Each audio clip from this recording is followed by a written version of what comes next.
नमस्कार, आदाब, मैं ऐश्वर्य यासिर। स्वागत है आप सभी का सियासत टीवी के साउथ इंडिया एक्सप्रेस में। अब देखते हैं मुख्य समाचार।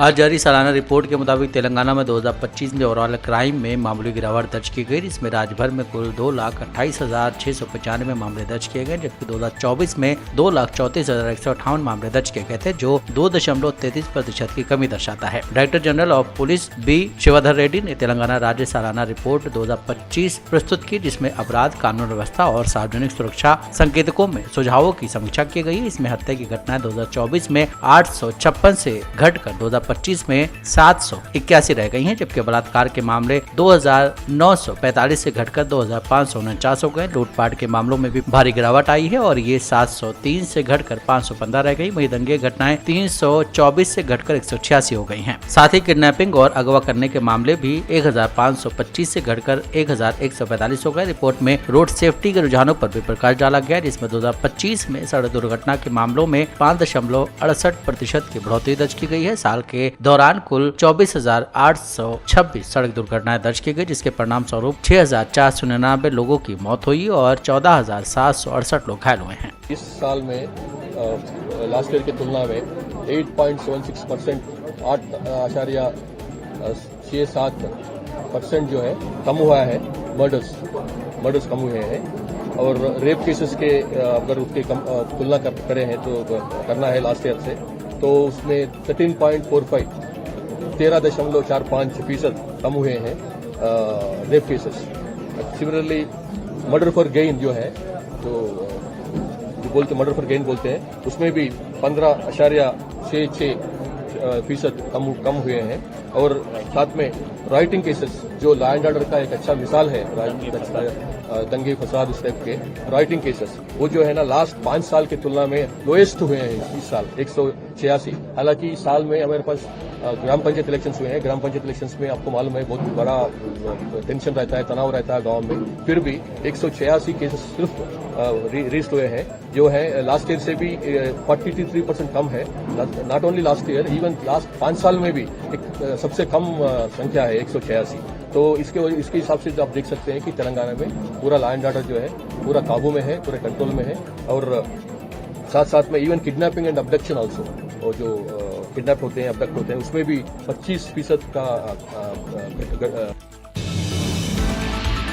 साल 2025 में तेलंगाना की राजनीति के लिए एक दिलचस्प समय था। सत्ताधारी कांग्रेस और मुख्य विपक्षी दल बीआरएस के बीच उथल पुथल चरम पर थी, जबकि बीजेपी हाशिए से स्थिति पर नजर रख रही थी और राज्य में अपनी पैठ बढ़ाने की उम्मीद कर रही थी। हालांकि सत्तारूढ़ पार्टी और मुख्यमंत्री रेवंत रेड्डी के लिए 2025 का अंत अधिक सकारात्मक रहेगा, क्योंकि उन्होंने जुबली हिल्स उपचुनाव जीतकर और हाल ही में संपन्न हुए ग्राम पंचायत चुनाव में सराहनीय प्रदर्शन करके आखिरकार बीआरएस को मात देने में कामयाबी हासिल की है। फिर भी कांग्रेस के लिए सब कुछ आसान नहीं था, क्योंकि उसे कई अन्य मुद्दों के साथ कानूनी और राजनीतिक बाधाओं का भी सामना करना पड़ा। पिछड़ा वर्ग के लिए 42% आरक्षण हो, स्थानीय निकाय चुनाव हो या फिर कांचा गच्ची बावली भूमि विवाद, सत्ताधारी दल को अपने एजेंडे को लागू करने के प्रयासों में अदालतों की फटकार का सामना भी करना पड़ा, जिससे विपक्ष को और अधिक बल मिलता है। वहीं अगर बीजेपी की बात करें तो बीजेपी को चुनाव में हार के अलावा अपने एक विधायक टीरारा सिंह को भी खो दिया, जो कि 3 बार लगातार गोशामा निर्वाचन क्षेत्र से जीता आ रहा था। वहीं बीआरएस ने भी इस बार काफी कुछ खोया है, जिसमें उसके एमएलए और उसकी पार्टी की बड़ी लीडर के कविता को भी बीआरएस ने बाहर निकाल दिया, जिससे इस साल तेलंगाना की राजनीति काफी उथल पुथल वाली रही, यानी यूं कहें कि काफी सुर्खियों वाली रही है।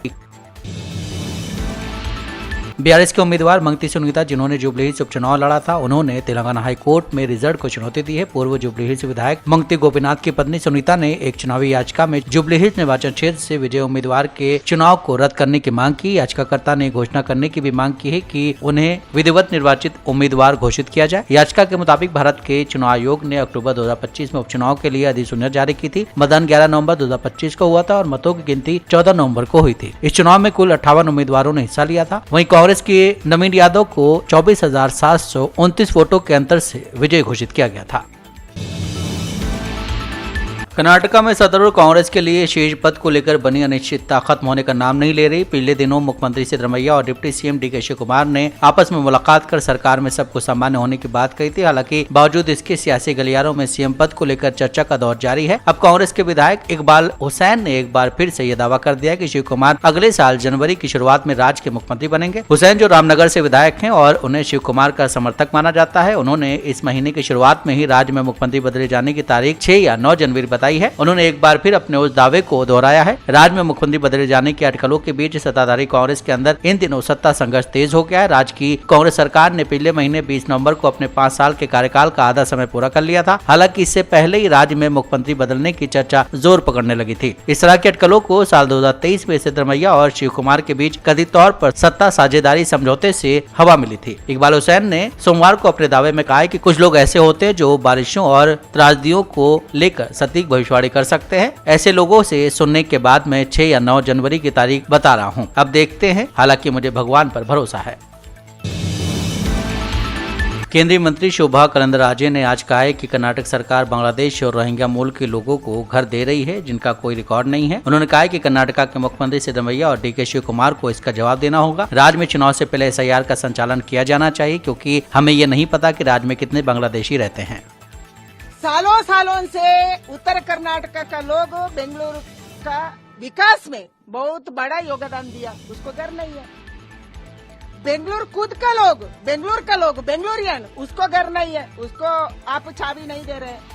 आप 167 लोगों कौन बांग्लादेश से आए, रोहिंग्या से, उसको रिकॉर्ड ही नहीं है, उसको आप चाबी देने वाले हैं। 5 लाख BBMP देगा, सरकार 1 लाख देगा, जमीर खान उसको लोन भी दिलाएंगे। ये बात चल रहा है, ये क्या चल रहा है? हमारे कर्नाटका में कोई बांग्लादेशी सी को घर देना है क्या? उसको उत्तर सिद्धरामैया, डीके शिवकुमार एंड जमीर खान देना है। कर्नाटक में तुरंत मैं विनती करती हूँ, ये BBMP ग्रेटर बेंगलुरु चुनाव के पहले ही SIR होना चाहिए, क्योंकि जमीर खान का नेतृत्व में कितना लोग बांग्लादेशी से आए हमको पता नहीं। कितने को वो लाया, इधर वोटर ID बनाया, उसको आधार कार्ड बनाया दिया, वो पता नहीं, क्योंकि उसको लगता है बांग्लादेशी से कोई आके कोगिल में रहे, उसको तुरंत ही घर का चाबी दे। अभी कितना लोगों को चाबी दिया होगा वो भी हमको पता नहीं है। इसीलिए तुरंत SIR कर्नाटक।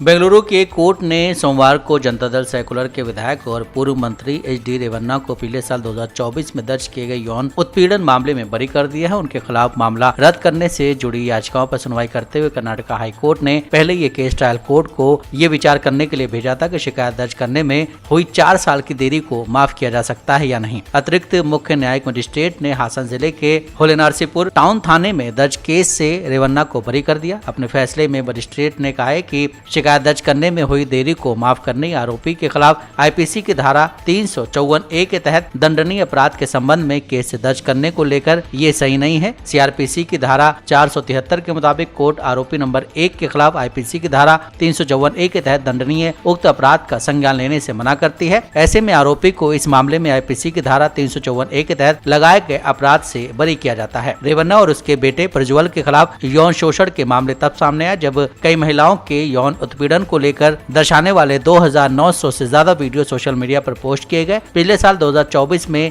केस दर्ज किया गया था। प्रज्वल मामले में शिकायतकर्ताओं में से एक महिला ने पूर्व प्रधानमंत्री HD देवेगौड़ा के बेटे HD रेवन्ना पर यौन उत्पीड़न का भी आरोप लगाया था। मुंबई नगर निगम चुनाव को लेकर महायुति गठबंधन में सीटों के बंटवारे का मुद्दा सुलझ गया। बीजेपी और शिवसेना कितनी सीटों पर चुनाव लड़ेंगे, इसका फार्मूला भी सामने आ गया। शिवसेना मुंबई की 227 सीटों में से 90 सीटों पर चुनाव लड़ेगी, जबकि बीजेपी 137 सीटों पर मैदान में उतरेगी। आज नामांकन दाखिल करने की आखिरी तारीख, इसलिए महायुति गठबंधन के सभी उम्मीदवार आज अपना नामांकन दाखिल कर रहे हैं। हालांकि सीटों की इस डील में अजीत पवार की एनसीपी शामिल नहीं है। पिछले कुछ दिनों से दोनों पार्टियों के बीच सीट बंटवारे को लेकर बातचीत चल रही थी। कई बैठकों के बाद अब अंतिम सीट बंटवारे की घोषणा हो चुकी है। सीट बंटवारे में में बीजेपी एक बार फिर बड़े भाई की भूमिका में है। भाजपा और शिवसेना के बीच सीट बंटवारे पर शिवसेना यूबीटी नेता संजय राउत ने कहा है कि अब तक मुंबई या महाराष्ट्र में शिवसेना हमेशा प्रमुख सहयोगी रही है और इसने मुंबई में बीजेपी को सीटें आवंटित की हैं, लेकिन ऐसा पहली बार हुआ है। अमित शाह की शिवसेना को भाजपा से सीटें मांगने के लिए मजबूर होना पड़ रहा है। हम इसे असली शिवसेना नहीं मानते हैं। अभी तक ऐसा होता था मुंबई और महाराष्ट्र में कि शिवसेना हमेशा बड़ा भाई रहा और शिवसेना बीजेपी को सीटें देती मुंबई में, लेकिन ये पहली बार हुआ है। अमित शाह की जो शिवसेना है, मैं अमित शाह जी की शिवसेना मानता हूं, उनको बीजेपी से सामने गिड़गिड़ा कर सीटें मांगनी पड़ रही है। ये शिवसेना नहीं है, उसे हम शिवसेना नहीं मानते। जो बीजेपी के सामने घुटने पर है कि हमें कुछ सीटें दीजिए, ऐसा शिवसेना के इतिहास में कभी हुआ नहीं। ये इसलिए हुआ है, बीजेपी के साथ जो शिवसेना है वो नकली है, वो अमित शाह की शिवसेना है, इसलिए हो रहा है। जब जब भारतीय जनता पक्ष ने कोई ऐसी भूमिका ली है संघर्ष की, तो हमने उनको छोड़ दिया है, क्योंकि हम शिवसेना है। हम अकेले चुनाव में सामने गए, चाहे बीएमसी हो चाहे महाराष्ट्र का चुनाव, हमने अकेले चुनाव लड़ा, लेकिन बीजेपी के सामने कभी घुटने नहीं टेके।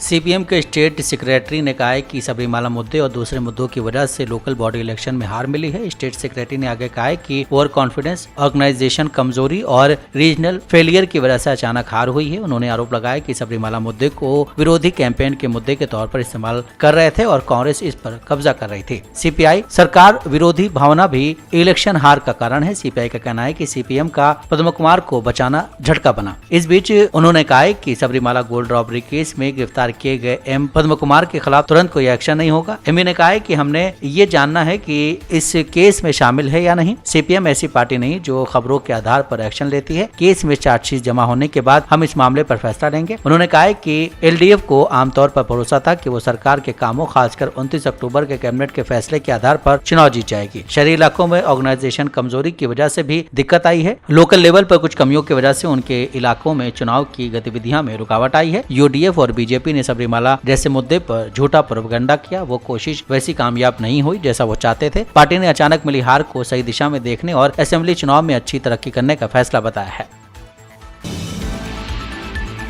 साउथ इंडिया एक्सप्रेस यहीं समाप्त होता है। मुझे दें इजाजत। बाकी खबरों के लिए आप बने रहें सियासत टीवी के साथ।